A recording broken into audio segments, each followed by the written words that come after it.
just came across the craziest wealth hack I have ever seen. And as y'all know, I've managed over $140 million. I've been doing this for 15 years. I have seen a lot. I've seen some stuff that's illegal. This one is legal. This one actually works. And we need to talk about it. So here's the hack. I'll put it on the screen and let's go ahead and break it down. Now I'm going to summarize what this is and what's going on, and clearly you can read it. But I'm on the interwebs, minding my own business. I come across this and I look at it, I'm like, something don't feel right. But as you guys know, I passed the Series 65 last week. You guys know my credentials, all that type of stuff. I'm like, hey, this checks out. Then I do a bunch of research into who posted this. Now, the image that I have here cuts off the person's name. I didn't do that. That's how it came to me. But you could always reverse image search, and this person has a lot of credentials, including a certified planner credential. So the person is legit. And again, this does work. So what is it? The way that this is working is saying, hey, you have $300 worth of NVIDIA. You bought NVIDIA for $300, is now worth $30,000. You want to pass it to your son, but you don't want them to pay the gift tax. And what it's essentially saying is when you gift most assets to people, they look at what we call the basis, what you pay for. $300 and now it's at $30,000. So they're going to look at that difference and say, hey, you now need to pay some taxes between those two. Ta-da, right? So if I gifted it to my son in this case, my son's gonna have to pay taxes on it. They're saying, hey, look, let's say you don't want to pay that tax. They're saying gift it to your 94-year-old grandma who is in poor health. And when she passes, it goes directly to your son.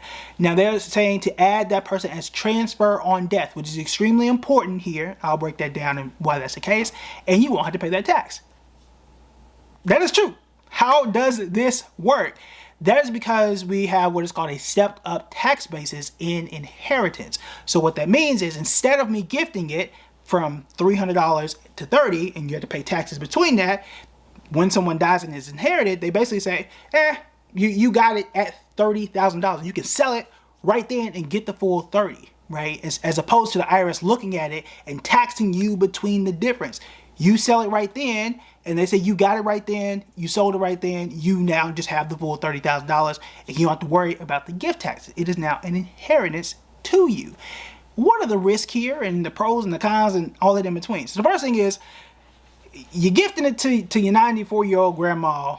It's kind of, the fact that she's in poor health is kind of messed up. Now, she got 94 good years. Hopefully they were good years. I don't know, right? But the fact that she was in poor health, you have to add that part. Because she could have been in great health. So that's the first risk here. The other part is, let's not forget that the elderly, number one, you want to make sure that they are consenting. You want to make sure that they're all good. Everybody knows what they're signing up for. And hopefully they hold on to the stock for as long as possible. I say that because, you know, the older that you get, the more likely that you are to be in a home, more likely to need in-home care, and that stuff does get expensive. For example, the average for, I think it's for, I'll put it down here. The average for a nursing home, if I'm not mistaken, this is just a stat I just know. I should know this, but I do. It's right around like $3,000. That's close to $30,000 a year, right? So if they need it, they may spend it. And once you give it, you don't have no legal control over what they spend it on. And remember, this is grandma, grandpa, which means it's your parents. You're not going to tell your parents to do nothing. Okay, so you give them that much money. You say it's for for grandkid, and you know grandma loves grandbabies. You know they do, but it's like, do you need a place to stay, or do you need it for medication and care and all kind of stuff? So, you know, it's an ethical situation. So that's a part of it too. So those are conversations that you would absolutely need to have. Now you might be thinking, well, why? I'm the parent, right? Why can't I just give it to grandma and add myself as a beneficiary? No. The fact that you thought about that is why the IRS has what they call a look-back period. I think it's 3 to 5 years, and they will just negate the entire thing because they know what you just thought. Why not just get around this by just giving it to somebody who's old and just getting it right back?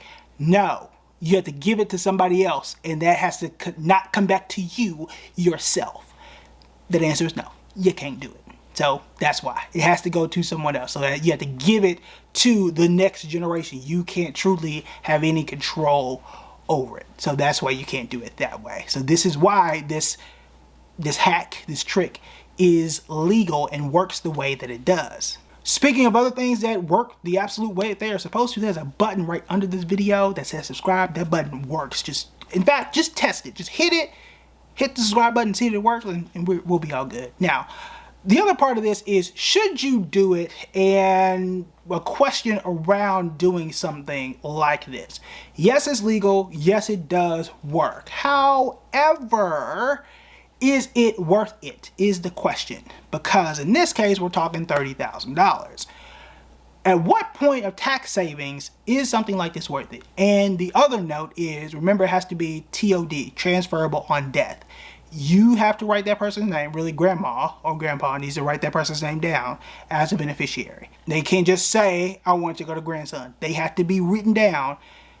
I have NVIDIA stock in whatever account, and the only beneficiary or the beneficiary is such and such. That way it goes directly to them. If not, it gets real messy and it ain't gonna go the way you think it's gonna go. But in either case, at what amount are you willing to do this? Because if I told you the gift tax was only $300, is it worth it?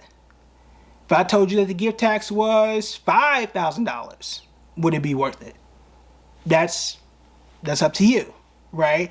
For $30,000 in NVIDIA stock, depending on where your son is, right? How much the taxes could be. All of that depends. Now, I did do a video on a calculator to sort of estimate what your taxes could be on a stock, but it's hard to kind of pin down because for your grandchild, which I don't know how old will your kid be, what's their income, their marital status, what state are they going to be in, it is hard to pin down. So I use that calculator, and the best I could come up with, I am not an accountant, is right around $4,500 in taxes if I were to sell it myself. Now, is that the exact same as gift taxes? No, not really, but that's the best estimate I can get. Again, I'm not an accountant. Go talk to them to see if that's even in the remote possibility. I don't know. But if this were the case, is $4,500 enough to go through this entire process? I'm not gonna say hope that grandma passes, but go through that entire process to avoid a $4,500 tax. Maybe. That's up to you, right? Now, if you're saying 10, 15, 20,000, okay. Are we saying 100,000? Okay, yes, absolutely. At that point, yes. But like, at what point are we willing to say this is what we're going to do to sidestep it? For $200 or $300, no, I'm gonna pay that out of pocket. It's just not worth going through all of that. But I think outside of it, this is a tool that you can use for other types of assets that you may want to consider. Is there a property in the family that you know you want to gift that could be taxable? Is there a larger amount of assets or other stock out there that you absolutely do want to give that's not 30,000, could be 100,000 or more, that may work? But more importantly, aside from all of that, I think the key thing is making sure that you're having the conversation, not just with grandma. If that's what you want to do, you absolutely need to have that conversation, because again, once you gift it, it's gone. But having the conversation, this is what we're doing, this is what we want to do, because you can't make them do nothing. You can't make your parents do nothing. But having the conversation, knowing what we're all doing, we're all on the same page, preferably having it in writing that we all agreeing to do this, perhaps. Talking to an attorney, you might want to do that too. And especially talking to your accountant to see if it is even worth doing, and talking to a financial planner too to make sure you all have these things coordinated in the best way possible. Do all of those things to see if it is worth it and you are doing all this stuff correctly, because what you don't want to do is think you are doing it correctly and then realize, oh, I didn't write the correct beneficiary, or I didn't transfer it the right way. Very costly, right? Another part of this is, and this is a question I would need to do deeper research on, what happens, and this depends on your family tree and your family structure, what happens if you do all this and your child is a minor when grandma and grandpa passes? Who controls the assets then? Now, I would think it would be me, the parent, but are you allowed to be the custodian, right, or the person in charge if that's the case, because essentially that's the same thing as you transferring the assets back to yourself, because you are still quote unquote in control. And this is so niche that I would need to pull in people on my team to help me in different areas to figure out certain cases, right? For example, what happens if this person is a minor, right? If grandma passes, right, and you put someone in as a minor, can you, the parent, be the custodian still in charge? Because isn't that the same as transferring it back into your own name? Will the IRS allow that if the kid is 16 or if the kid is 8? I don't know. Depends on your family tree and what ages people are. Is that still a quote unquote safe thing for you to do as a parent? Or should you just hold on to it a bit longer? Or as opposed to just wait until the person is 94, right? Or whatever age. These are questions I would need to dig into. These are things as a financial advisor, I pull in additional resources and additional people to talk to just to see. But again, the main thing is, especially when I start to have conversations with people, is at what dollar amount are we willing to get results faster in a way, or get bigger results and leverage things in ways that people aren't thinking about. It ain't wrong. It certainly ain't wrong, and it might not be ethical as long as everybody's on the same page. So it works. It is wild, but if everybody's on the same page, I think it makes sense. I think also if you have a significant amount of assets, it absolutely makes sense.